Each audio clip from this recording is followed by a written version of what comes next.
नमस्कार। अष्टांग हृदय निदान स्थानम प्रथमोऽध्यायः अथात सर्वरोग निदानम व्याख्यास्यामः इति हस्माहुर आत्रेयादयो महर्षयः। अभी निदान स्थान के आरंभ में प्रथम अध्याय के रूप में सर्वरोग निदान इस प्रकार के विषय का प्रस्ताव वाग्भट जी यहाँ पर रखते हैं।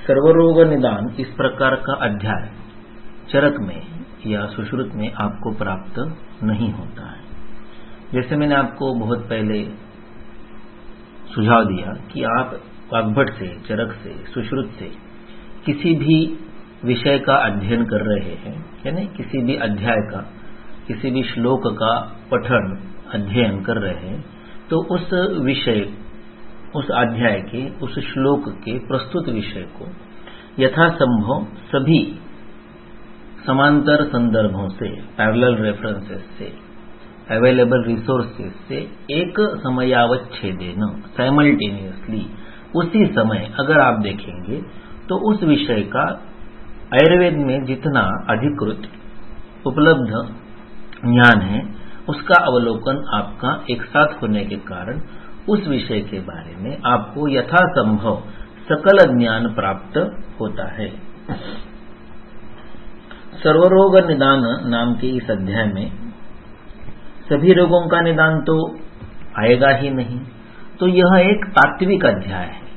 यानी सर्व रोगों की दृष्टि से क्या मुद्दे, क्या पॉइंट्स, किन उपविषयों को हमने निर्धारण करना चाहिए, ध्यान में लेना चाहिए, उसके बारे में इस अध्याय में लिखते हैं।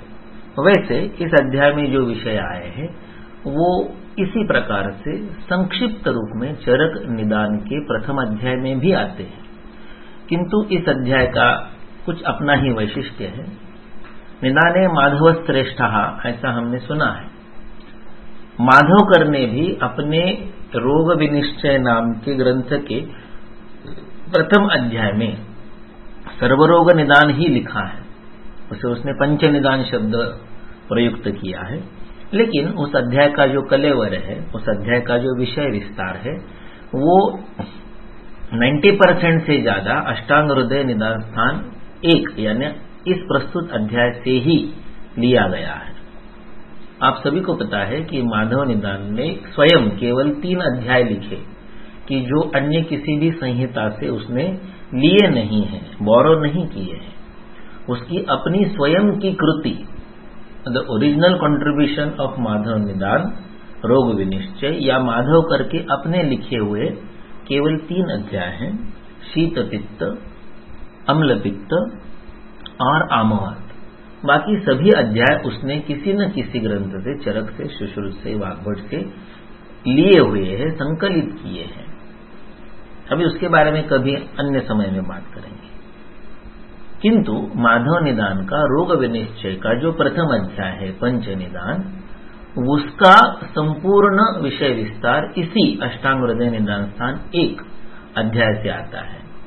और माधव निदान के रोग विनिश्चय के अत्यंत आदरणीय, बहुत ही बुद्धिमान टीकाकार श्री विजय रक्षित ने इस अध्याय पर, यानी इन्हीं श्लोकों पर बहुत विस्तार से टीका लिखी है।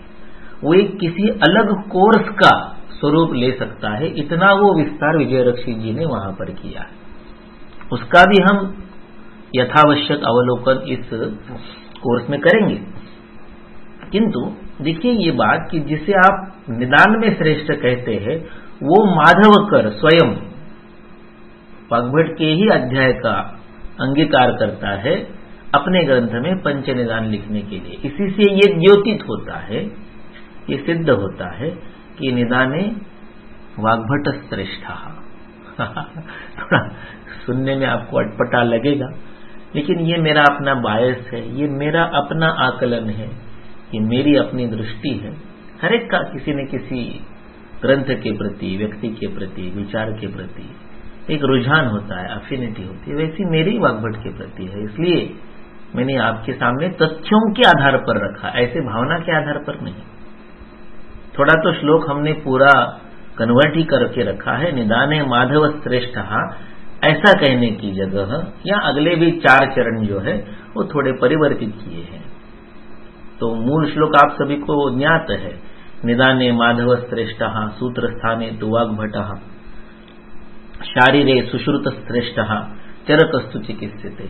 हमने श्लोक को इस तरह से परिवर्तित किया है कि निदाने वाग्भट श्रेष्ठ सूत्र स्थाने स एव ही, सूत्र स्थान में तो वाग्भट है ही, शारीरे च चिकित्सायाम सर्वस्थानेषु वाग्भट। और ये मैं प्रूव कर सकता हूं, मैंने भावना के रूप में नहीं लिखा है। निदान में, सूत्र में, शारीर में, चिकित्सा में और तो और सभी स्थानों में वाग्भट ही श्रेष्ठ है, ये मैं प्रूव कर सकता हूं। ये मेरा अहंकार नहीं है, बड़ी विनम्रता से कुछ संदर्भों के, तथ्यों के एनालिसिस के साथ मैं आपके सामने कभी न कभी इस कोर्स में रखूंगा अवश्य। अस्तु, तो आज का जो विषय है वह है सर्वरोग निदान। इसमें सभी रोगों के प्रति, यानी किसी इंडिविजुअल, किसी एक रोग के लिए नहीं, अपितु किसी भी रोग के लिए, चाहे वो संहिता में उल्लेखित हुआ हो या नहीं हुआ हो, अनुक्त के लिए भी इस अध्याय में जो तत्व लिखे गए हैं वो उपयोगी है।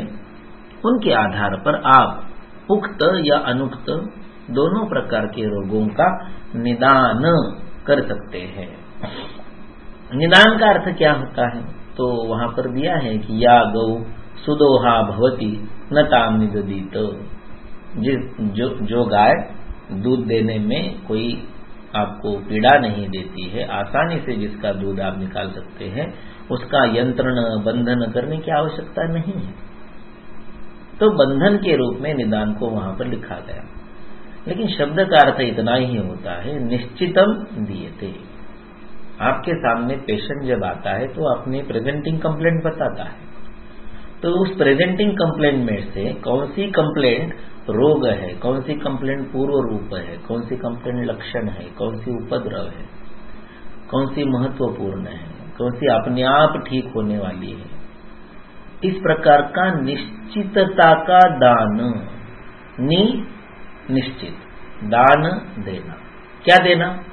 आकलन देना, अंडरस्टैंडिंग देना, एस्टिमेशन देना, ज्ञान देना, बोध देना। तो सामने आए हुए क्लिनिकल कंडीशन का निश्चित रूप से बोधन अर्थात निदान।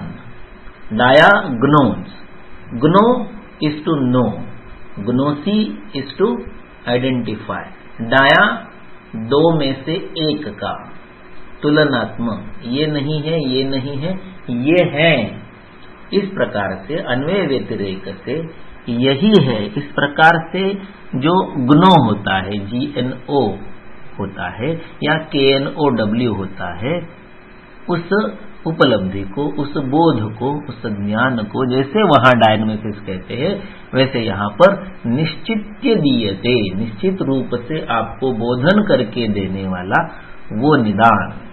तो ये जो रोग के आकलन की पद्धति है इसे निदान कहा गया है। ये कितने प्रकार की है वो आगे बताएंगे। तो पहले क्या किया, रोग के पर्यायी शब्द दिए। उसके 2 कारण हैं। एक तो छंदानुरोध के लिए रोग शब्द अलग अलग शब्दों में अलग अलग संज्ञाओं से बोधित किया गया है, द्योतित किया गया है, उल्लेखित किया गया है। तो कभी 2 अक्षरों में, कभी 3 अक्षरों में, कभी दोनों अक्षर दीर्घ, कभी दोनों अक्षर लघु, ऐसी व्यवस्था होनी चाहिए जिससे कि संस्कृत श्लोकों का अनुरोधन, निबंधन सुकर हो सके। इसलिए रोगों के पर्याय नाम दिए। एक पहला व्यावहारिक उपयोग, और दूसरा उपयोग ये है कि इन रोगों के पर्यायी शब्दों से आपको रोग के विभिन्न स्वरूप का आकलन होता है।